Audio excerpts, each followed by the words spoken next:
Nós temos discutido muito dois impostos e eu acho que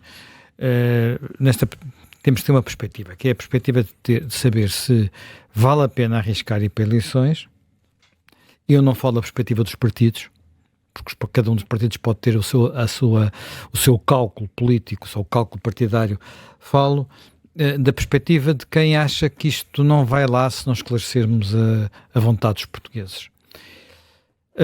Eu, neste momento, estou naquela de achar que é melhor, neste momento, uma solução má ou mesmo medíocre, vá lá, suficiente ou mesmo medíocre do que o ótimo. O ótimo é inimigo do bom, costuma-se dizer, não é? Sim, antes um orçamento assim. Antes um orçamento assim do que eleições. Porquê é que eu digo isto? Porque nós temos tido uma experiência noutros países europeus que, não existindo sistemas eleitorais maioritários, que geram facilmente maiorias, o caso do inglês, por exemplo, onde temos um governo com 33% ou 34% de apoio eleitoral e uma esmagadora maioria no Parlamento que lhe permite governar. Nos países onde as situações não são essas, temos situações de quase ingovernabilidade.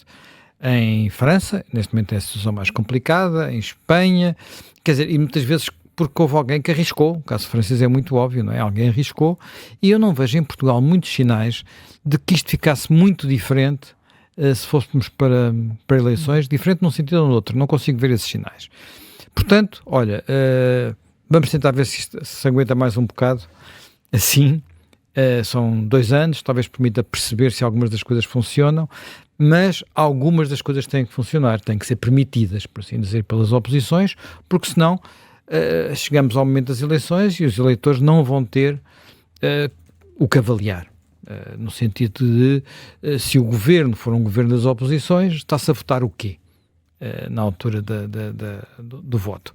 Ora bem, e por isso eu acho que vale a pena não apenas discutir um bocadinho estes impostos, nós já fizemos programas aqui sobre IRC e IRS, mas também alguns dos argumentos que têm sido utilizados nesta discussão. Primeira questão, o IRC é sempre um imposto difícil. É um imposto que se proporciona a muita demagogia. Portanto, não é pago pelas pessoas, é pago pelas empresas, é pago sobre os lucros. Há aquela ideia que os lucros é quase pecaminoso, portanto, se formos buscar os lucros, há dinheiro para toda a gente, e não é assim. Vamos lá ver. Os lucros, as empresas dão lucro porque alguém investiu nelas. Isto é, se eu tiver 1.000 euros que quero investir, portanto, não quero ter daqui a um ano 99 euros. Quero ter daqui a um ano pelo menos 100 euros mais a inflação. Ora, eu só tenho 100 euros mais a inflação se o meu investimento der lucro. Porque se o meu investimento ficar a zeros, eu tenho menos dinheiro, porque entretanto a inflação comeu um bocado do meu dinheiro. Portanto, o lucro, a perspectiva de lucro é o mínimo dos mínimos para nós termos investimento.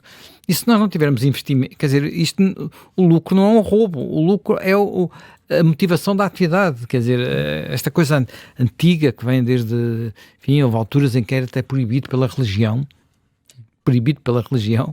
é errado, esta maneira de pensar é errada. Portanto, e se eu não tiver estímulo para poder investir e perspectiva de que o meu investimento não tem que dar no ano seguinte, porque isso são investimentos da treta, pode dar daqui a 5, 10 anos, eu tenho que ter duas coisas. Tenho que ter a perspectiva de que o meu lucro não vai desaparecer todo em impostos e tenho que ter a perspectiva de que os impostos não estão sempre a mudar. Sim, estabilidade. Estabilidade fiscal. Que são duas coisas que em Portugal são difíceis. Porque quando nós olhamos para, por exemplo, uma avaliação que foi feita pela SEDES, mais ou menos há um ano, e a SEDES é presidida por um socialista, neste momento, enfim, é um socialista especial, mas é um socialista, diz várias coisas sobre os pecados. Álvaro Beleza, o médico Álvaro Beleza, enfim, ele não é um fiscalista, mas portanto, diz várias coisas. Diz primeiro que temos um IRC demasiado complexo. Isto é, há milhares de alçapões, milhares de formas de aumentar ou diminuir, milhares de taxas que podem vir ou podem não vir, e, portanto, isso cria muitos problemas para as empresas, até porque isto está a mudar. Isto começou a mudar. Quer dizer, há um número alucinante. Neste balanço das sedes, 1.350 mudanças, 1.350 alterações ao código do IRS, desde 89 até agora. Portanto, 35 anos, 1.350 alterações, são 30 ou 40 alterações por ano. É uma loucura. É uma loucura, porque torna o imposto, outro aspecto que torna o imposto injusto, mas já lá vamos. Depois temos taxas muito altas. O que é que isso quer dizer? Eu acho que temos que ter muita claridade sobre esta matéria, que é, Portugal tem, em termos de taxas nominais, a taxa mais elevada da União Europeia. Porquê? Não estamos a falar apenas daquilo que são, digamos, a taxa base. Portanto, que são, já não sei exatamente qual é que é, mas a taxa base. É que depois temos alcavalas. Temos alcavalas para se os lucros forem muito elevados, já vamos a esse argumento, a esse ponto. Temos alcavalas, por exemplo, são as derramas, por exemplo, para as autarquias locais. E são as chamadas falsas boas ideias. Qual era a ideia original das derramas para as autarquias locais? Era permitir que as autarquias competissem fiscalmente, digamos assim, entre elas, ter ali uma margem, tal como também existe um bocadinho no IRS, para autarquias dizer assim, bem, eu vou dar uma pequena vantagem fiscal às empresas que se instalarem aqui, para que elas venham para aqui, em vez de irem... emprego. Pronto, um bocadinho fazer isso. Ora bem, passaram muitos anos de derramas municipais, qual é o rendimento, qual é o custo, porque isto é um custo, ou melhor, qual é o rendimento da derrama, assim é que é, qual é o rendimento das derramas para os municípios que não são Grande Lisboa, Grande Porto ou Sete de Concelho? 350 mil euros por ano. Isto não dá sequer para estimular uma empresa a sério. Não dá para estimular uma empresa. Portanto, quer dizer, isto não serve para nada. Não serve para nada, a não ser para complicar o sistema. Portanto, acabar com isto. Depois temos outras, podíamos continuar por aí adiante, isto nunca mais acaba. A taxa efetiva cobrada por Portugal não é a mais elevada da Europa, mas é a segunda mais elevada da Europa.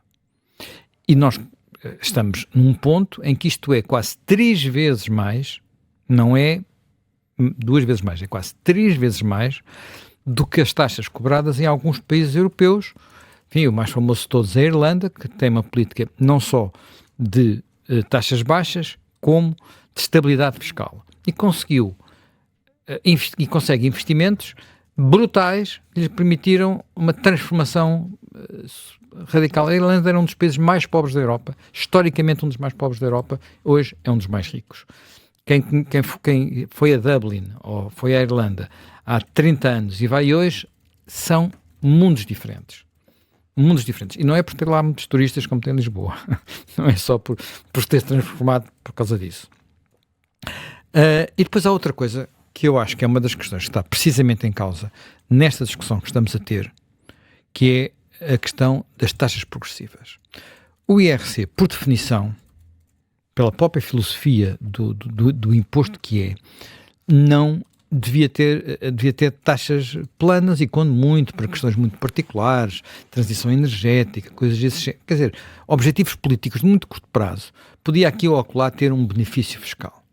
Mas, de uma forma geral, aquilo que não poderia ter era uma taxa que é, quanto mais lucro tens, mais pagas de imposto, que é que neste momento existe. Portanto, isto começou com o argumento de que precisamos de ir buscar mais dinheiro porque estávamos muito aflitos, e depois continuou com o argumento de que os ricos que paguem a crise, que é o velho argumento de Portugal que vem desde o tempo da Revolução. Ora, o que é que se passa? Passa-se, e este aspecto eu acho que é um aspecto que temos que ter sempre em consideração, que é muito importante. Quer dizer, hoje de manhã ouvimos aqui o líder da CGTP dizer que temos um problema, temos micro e pequenas empresas, e depois até na discussão saber o que acontece nas empresas, se aumenta muito os salários, como é que se distribui o bolo. Ora, o que é que nós sabemos? O que nós sabemos é que em Portugal as empresas que têm até 4 trabalhadores, portanto as micro, Sim, pagam em média um salário de 1.000 euros. As empresas que têm mais de 500 trabalhadores pagam em média um salário de 1.716 euros. É quase o dobro. Portanto, o que é que nós queremos? Queremos continuar a dizer que o que queremos são as micro e pequenas empresas que pagam baixos salários, ou queremos empresas grandes, capazes de pagar salários maiores, mas naturalmente também têm lucros maiores, até pela própria dimensão, porque isto é tão absurdo que, digamos, a forma como o IRC é aplicado não é aplicado, digamos, vamos supor, eu tenho um volume de negócios de 1.000 milhões de euros e tenho lucros de 100 milhões de euros, por hipótese. Estou a fazer uma hipótese. Em vez de dizer, olha, esses lucros correspondem a 5 ou 10% da atividade, não, eu tenho lucros grandes, cobro mais. Portanto, eu posso ter uma empresa que até é relativamente pequena, mas teve lucros grandes, mas é logo penalizada. E uma empresa que for grande, só por ser grande, é penalizada. Já tem uma taxa maior. Claro, repara, se eu tiver uma empresa que tem um volume de negócios de 1.000 milhões de euros, se ela tiver 1% de lucro, que é nada, não dá para compensar a inflação, já tem o suficiente para te levar ao cavalas. Para tirar ao cavalo só porque é grande. Portanto, nós temos um sistema que não só penaliza o sucesso, como penaliza as empresas grandes, como penaliza as empresas que pagam mais, como penalizam as empresas que têm mais produtividade, como penaliza as empresas que são melhor geridas, porque estas empresas, por regra, têm uma gestão mais profissional. Portanto, está tudo mal. Está tudo mal. Portanto, e isto tem que mudar. Quer dizer, quando nós falamos de descer o IRC, não é descer apenas a taxa. Eu acho que a taxa tem que descer. Tem que descer porque senão não somos competitivos. Mas não é apenas descer a taxa, é descomplicar, é mexer nestes pontos todos. E aqui eu diria que havia um caminho. Mas tenho muitas dúvidas sobre isto, porque o discurso do Partido Socialista, e sobretudo o discurso dos partidos à esquerda do Partido Socialista, é que é preciso castigar os ricos, como eles dizem. E, portanto, abdicar deste princípio de um IRC progressivo, que é uma coisa que não existe em nenhum país do mundo, praticamente, a não ser quando se inventam estas coisas, é algo que ainda por cima é fácil a demagogia. Portanto, o caminho que tu dizes, Manel, é haver uma taxa única. É um caminho que existe. É um caminho que existe. É um caminho que deve ser feito. E é um caminho que eu diria que pode ser feito se houver um mínimo de bom senso, no sentido de dizer assim, bem, olha, nós vamos mexer no IRC, vamos mexer na complicação, vamos mexer nas derramas, vamos mexer nas alcavalas e na progressividade, que é uma coisa que a maior parte das pessoas nem percebe muito bem. E em vez de dar os 2% de taxa ao ano, que é a proposta do governo, dar 1%, por exemplo, ficar a meio caminho. E talvez haja aqui um caminho. Agora, já sabemos que vão acontecer algumas coisas. Entre outras, vamos ter a Mariana Mortágua a dizer que vamos estar a beneficiar as EDPs e os bancos deste mundo. Mas é preciso ter a coragem de enfrentar isto. E é preciso de ter a coragem de dizer à Mariana Mortágua, enquanto ela existir e enquanto ela defender estas coisas, a única coisa que vamos ter é empresas que pagam 1.000 euros de salário em vez de termos empresas que pagam 1.700 euros de salário. Porque isto é a consequência do discurso da Mariana Mortágua e do discurso do Paulo Raimundo, que depois vem dizer que é preciso apostar nos salários. Mas se é preciso apostar nos salários, não se pode castigar as empresas, porque são as empresas que não conseguem pagar os salários, não é? O dinheiro não nasce da terra, não podemos semeá-lo. Era bom, não é? Mas não é assim. Portanto, eu acho que esta é, no que diz ao IRC, provavelmente uma das discussões mais relevantes. No que diz ao IRS, eu já acho que a situação é mais complicada. É mais complicada. Eu nunca achei grande ideia a solução do governo de ter ali uma espécie de guilhotina aos 35 anos. Portanto, acho que a ideia em si é boa, no sentido de dizer vamos tentar encontrar mecanismos que ajudem a que os mais novos possam ter mais dinheiro no bolso e também progredir mais rapidamente, não fiquem entalados nos escalões mais baixos tanto tempo como as sucede. Acho que isso é um bom objetivo. Esta forma de o fazer, acho complicada. E sobre isso queria sobretudo dizer duas coisas. Tem havido duas linhas de argumentação sobre isto. Erradas. E depois eu acho que há uma certa. Então. Pronto. As duas linhas de argumentação que eu penso que são erradas são, primeiro, o velho argumento de que a medida do governo vai beneficiar mais, como é cortar o imposto para 1/3, seja para uma pessoa que ganhe 1.500 euros, seja uma pessoa que ganhe 3.000 euros, vêm logo dizer, ei, pá, não pode ser, portanto, os que ganham mais têm um benefício maior. Bem, eu acho este argumento errado. Porquê? Porque um dos problemas que existe na vida dos trabalhadores em geral, mas dos jovens em particular, é que aquilo, olha, provavelmente todos nós, que somos apesar de tudo um bocadinho menos jovens, digamos assim, conhecemos no princípio das nossas carreiras, que era com alguma facilidade, íamos sendo promovidos, portanto íamos conseguindo ganhar mais dinheiro. Hoje é extraordinariamente difícil. E é extraordinariamente difícil porque, para pôr mais dinheiro no bolso das pessoas, as empresas têm que às vezes despender somas absolutamente brutais. Por exemplo, só para dar um exemplo, num aumento de 200 euros, num salário bruto de 1.500 euros, não estamos a falar de nada estratosférico. Sim, pois não. Não estamos a falar de nada estratosférico. Metade do custo da empresa vai para o Estado. Metade do custo da empresa vai para o Estado. Portanto, para pôr mais 200 euros no bolso das pessoas... Tens que dar mais 400. Tem que dar mais 400.